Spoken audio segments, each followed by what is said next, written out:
जय भीम साथियों।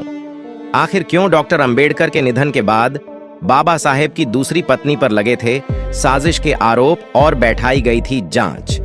आज की वीडियो इसी मुद्दे पर होने वाली है, तो कृपया करके वीडियो को पूरा जरूर देखें। बाबा साहेब भीमराव अंबेडकर ने अपनी किताब द बुद्धा एंड हिज धम्मा की भूमिका में एक महिला की तारीफ करते हुए लिखा, उन्होंने मेरी उम्र कम से कम 10 साल और बढ़ा दी।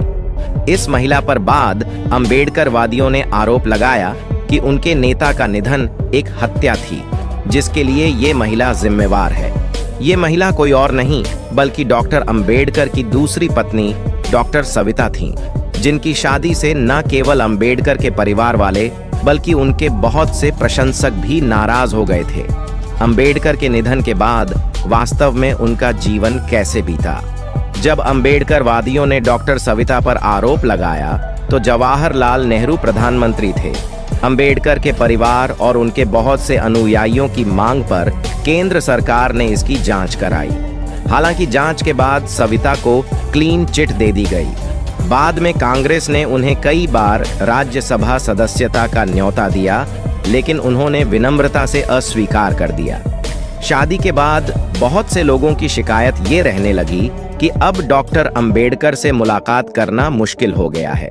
डॉक्टर सविता खुद तय करती हैं कि कौन उनसे मिलेगा और कौन नहीं। उनकी ब्राह्मण जाति भी अंबेडकर के अनुयायियों को नाराज करती थी।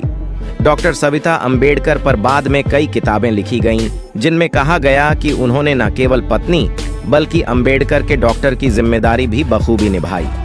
निधन के बाद सविता दिल्ली में ही एक फार्म हाउस में रहने लगी। अंबेडकर के परिजनों से उनके रिश्ते हमेशा से ही तनाव भरे थे। ऊपर से उसी पक्ष की ओर से उन पर अंबेडकर के निधन को लेकर लापरवाही का आरोप लगाया गया था। तत्कालीन प्रधानमंत्री नेहरू ने अंबेडकर अनुयायियों के भारी दबाव के बीच जांच बिठाई, लेकिन जांच में निष्कर्ष निकला कि ये एक नेचुरल डेथ थी। राज्यसभा में आने का भी ऑफर मिला। बाद में जवाहरलाल नेहरू और फिर इंदिरा गांधी दोनों ने उन्हें राज्यसभा में आने का न्योता दिया, लेकिन उन्होंने इसे विनम्रता से मना कर दिया।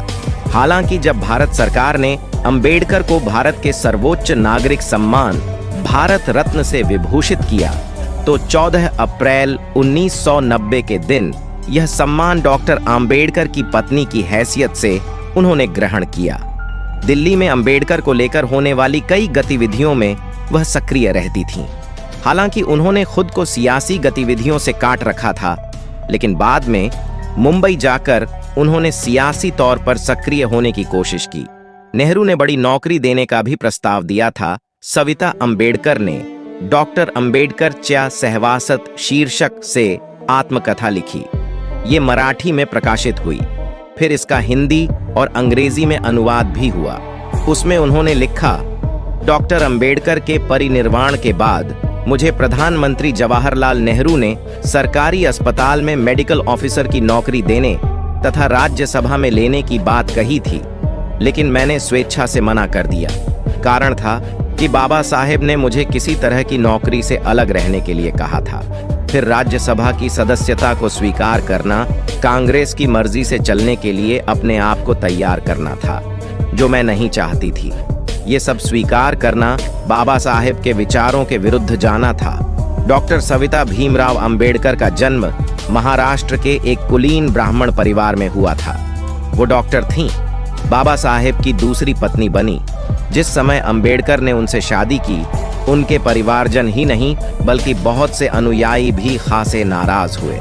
अंबेडकरवादियों को समझ में नहीं आया कि जिन सवर्ण जातियों के खिलाफ बाबा साहेब ने लगातार संघर्ष का बिगुल बजाया, उसी वर्ग की महिला से क्यों शादी कर ली।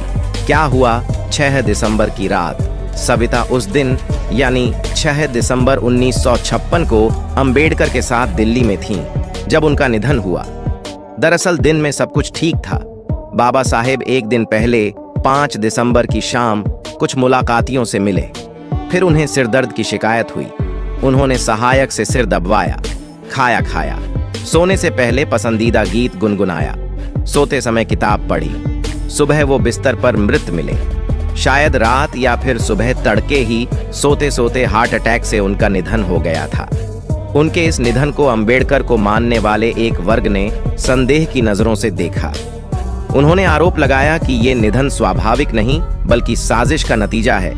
निशाने पर थीं सविता अंबेडकर। सविता माई ने जब बाबा साहेब से शादी की तो वो उनके साथ उस आंदोलन में जोर शोर से कूद पड़ी थीं जिसे वो लंबे समय से चला रहे थे।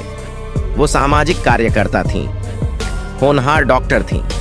बाबा साहब के साथ बौद्ध धर्म भी स्वीकार किया था। अंबेडकर के अनुयायी और बौद्धिस्ट उन्हें माई या मेम साहब कहते थे। वैसे डॉक्टर अंबेडकर ने तमाम किताबें लिखी, लेकिन जब वो द बुद्धा एंड हिज धम्मा लिख रहे थे तो भूमिका में उन्होंने खास तौर पर सविता माई का जिक्र किया।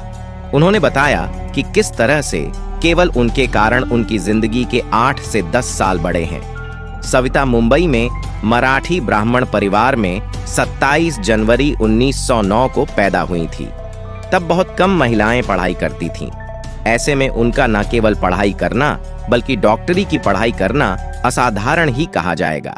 आजादी से पहले के दशकों में MBBS करना बहुत बड़ी बात थी। सविता मेधावी स्टूडेंट थीं। उन्होंने मुंबई के ग्रांट मेडिकल कॉलेज से MBBS किया। उनका परिवार महाराष्ट्र के रत्नागिरी के एक गांव से ताल्लुक रखता था। 8 में 6 भाई बहनों ने किया था अंतरजातीय विवाह। उनका परिवार शायद आधुनिक विचारों का था।